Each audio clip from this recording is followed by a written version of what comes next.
Su users ɗina wasu kala ne, sai kawai su ta sa weak password ko kuma ma transaction pin ɗinsu kullum sai su bar shi a 1234. Ni ban san ya zan yi da su ba kaza kaza.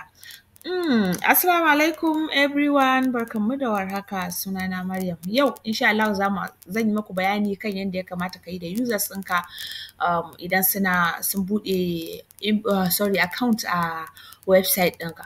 So abin da ya kamata ka yi dama kai you as a CEO ko kuma website owner, kai ne ya kamata ka riƙa providing wannan information ɗin.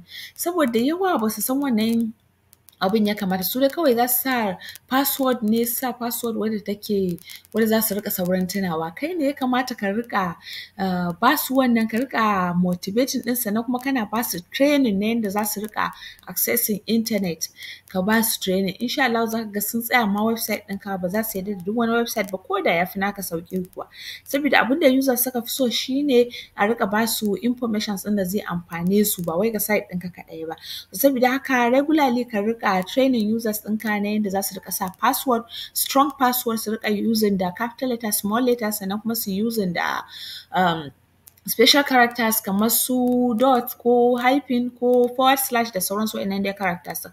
Duka ya kamata ka riƙa musu wannan, sannan kuma ka riƙa training ɗinsu, kuma kana reminding ɗinsu regularly cewa su riƙa canza password ɗinsu haka da sauransu.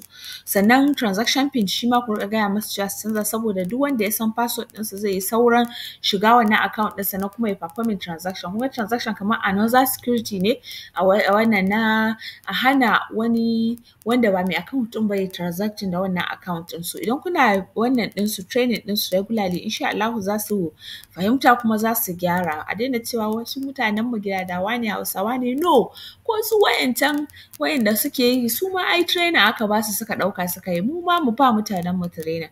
Na gode ƙwarai da jimirin sauraro, mu haɗu da ku a